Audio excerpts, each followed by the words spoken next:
Bible गलत चीजों के लिए प्रार्थना करने के विषय पर गौर करती है और वे सब चीजें जिन्हें आपको प्रार्थना नहीं करनी चाहिए।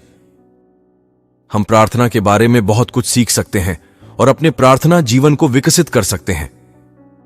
और यह आम तौर पर होता है कि हमें अपने जीवन में किन चीजों को करना चाहिए या लागू करना चाहिए, जैसे सुबह प्रार्थना करना या प्रार्थना करने के तरीके।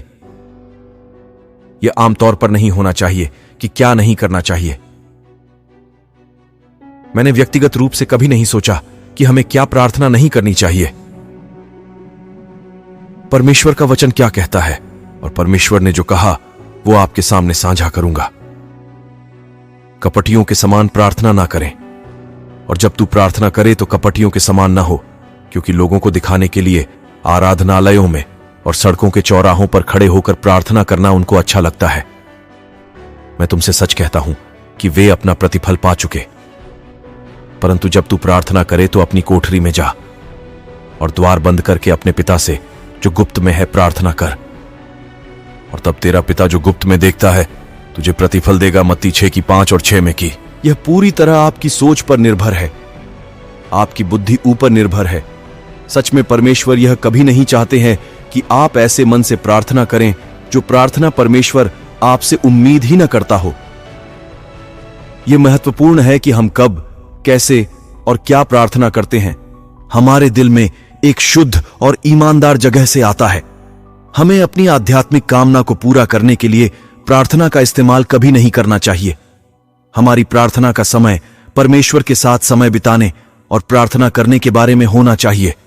यह रिश्ते और अंतरंगता के बारे में है। यह हमारे बारे में कभी भी दूसरों से बेहतर नहीं होना चाहिए। और जब हम प्रार्थना सभाओं में जाते हैं और अगर हम जोर से प्रार्थना करते हैं तो हमें यह सुनिश्चित करना चाहिए कि हम परमेश्वर के सामने नरम रहें और जरूरत पड़ने पर दिल की जांच करें। हमारी प्रार्थना कभी भी अपने आप पर ध्यान आकर्षित करने के लिए नहीं, बल्कि परमेश्वर के करीब आने के बारे में होनी चाहिए। दूसरा, परमेश्वर हमें कहते हैं किसी को श्राप देने और न्याय के लिए प्रार्थना नहीं करें। हमारे क्रोध, पीड़ा या घृणा में हम चाहते हैं कि परमेश्वर न्याय करे और हमारा बदला ले, लेकिन यह हमें किसी व्यक्ति या लोगों पर फैसले के लिए अभिशाप देने या प्रार्थना करने का अधिकार नहीं देता है। इसमें किसी के मरने की प्रार्थना भी नहीं शामिल है। एक प्रमुख उदाहरण है जब यीशु ने शिष्यों को फटकार लगाई। यह देखकर उसके चेले याकूब और यूहन्ना ने कहा, हे प्रभु, क्या तू चाहता है कि हम आज्ञा दें कि आकाश से आग गिरकर उन्हें भस्म कर दे? परंतु उसने फिरकर उन्हें डांटा और कहा, तुम नहीं जानते कि तुम कैसी आत्मा के हो, क्योंकि मनुष्य का पुत्र लोगों के प्राणों को नाश करने नहीं वरन बचाने के लिए आया है। यह लेख लूका 9:54 और 55 में है। और इसे ध्यान में रखिए कि अपने सताने वालों को आशीष दो, श्राप न दो। यह लेख रोमियो 12:14 में की है। आपको भी मुश्किल हो सकता है जब आपको चोट लगे, लेकिन हमें खुद को याद दिलाना है कि हमारा युद्ध शारीरिक नहीं बल्कि आत्मिक है और संसार के अंधकार और उसके हाकिमों और दुष्ट से है।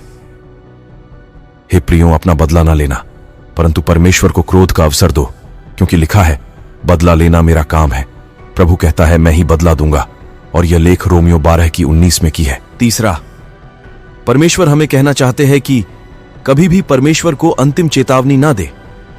परमेश्वर की कभी भी अंतिम दरवाजा नहीं होती। उसी तरह हमें भी कभी भी परमेश्वर को ऐसे कहना नहीं है जिसे परमेश्वर दुखी हो, अपमानित हो, और हम कभी भी उसे अंतिम चेतावनी देकर परमेश्वर की बांह को मोड़ने या छेड़छाड़ करने की कोशिश नहीं करें। हम परमेश्वर से विनम्रता पूर्वक अपना निवेदन देने आने वाले बने। हमें कभी भी परमेश्वर से यह बताने की मांग नहीं करनी चाहिए कि यदि परमेश्वर आप इसको नहीं करते हैं तो मैं ये कर दूंगा या फिर फला काम कर दूंगा। आपको परमेश्वर पर दबाव लगाने की आवश्यकता नहीं है। जब हम सबोपदेशक 5:2 में देखते हैं तो हम वचन 4 में इसके बारे में गहराई से जानते हैं और परमेश्वर के सामने अपने से मुंह कुछ भी गलत नहीं निकाले। और इसीलिए परमेश्वर के सामने ऐसे शब्द की प्रयोग ही न करें जिसे परमेश्वर असंतुष्ट हो जाते हैं। 4, परमेश्वर इसमें सिखाते हैं कि जल्दबाजी ना करें और आपको प्रार्थना नहीं छोड़ देनी चाहिए। बातें करने में उतावली न करना और न अपने मन से कोई बात उतावली से परमेश्वर के सामने निकालना, क्योंकि परमेश्वर स्वर्ग में है और तू पृथ्वी पर है, इसलिए तेरे वचन थोड़े ही हों जब तू परमेश्वर के लिए मन्नत माने तब उसके पूरा करने में विलंब न करना, क्योंकि वह मूर्खों से प्रसन्न नहीं होता। जो मन्नत तूने मानी हो उसे पूरी करना। यह लेख सभोपदेशक 5 की 2 और 4 की है। व्रत ईश्वर से कुछ करने या न करने का स्वैच्छिक वादा है। जब हम एक व्रत करते हैं तो हम विचार करना चाहते हैं कि क्या हम इसे रख सकते हैं। हमें सावधान रहना चाहिए कि उन्हें जल्दबाजी में नहीं बनाना चाहिए या मूर्खतापूर्ण प्रतिज्ञा नहीं करनी चाहिए। यदि हम पश्चाताप करते हैं तो परमेश्वर हमें क्षमा करेगा, लेकिन हमें बुद्धिमान होने की कोशिश करनी चाहिए और इस प्रकार की गलतियों से बचना चाहिए। यिप्ताह की कहानी ईश्वर से किए गए एक मूर्खतापूर्ण वादे की एक उत्तम कहानी है। 5 किसी अन्य व्यक्ति के पास जाने के लिए तैयार ना हो। मतलब समझे, सुनने में थोड़ा अजीब लग सकता है, लेकिन मैंने पादरियों को देखा है जिन्हें विश्वासी महिलाओं से यादृच्छिक पत्र मिलता है जो इस तरह की बातें करते हैं। मुझे पता है कि परमेश्वर ने हमें एक साथ रहने के लिए बुलाया है और आपने गलत व्यक्ति से शादी की है। मैं प्रार्थना कर रहा हूं कि आप उसे छोड़ दें और हम आखिरकार एक साथ हो सकते हैं। यदि आप किसी और के जीवन साथी को प्यार कर रहे हैं और आपसे उनके साथ रहने की प्रार्थना कर रहे हैं, यह एक पाप है और आपको पश्चाताप करने की आवश्यकता है। सादा और सरल।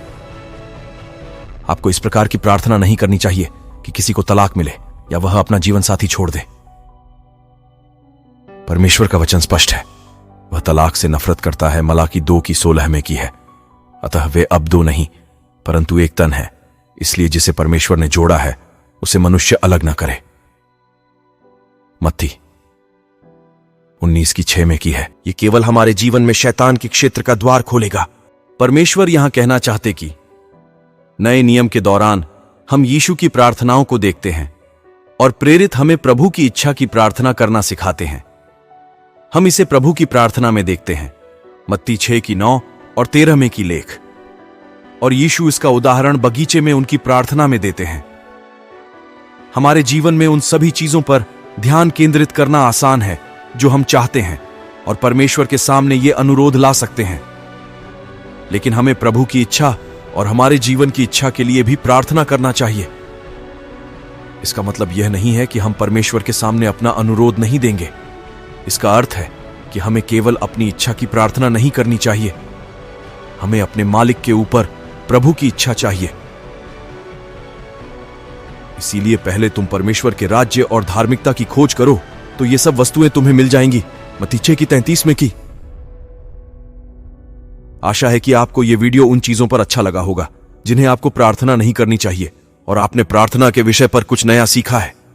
अगर आपको इसमें कुछ नया सीख मिला तो एक प्यारा सा कमेंट करके अपनी राय हमसे बता सकते हैं।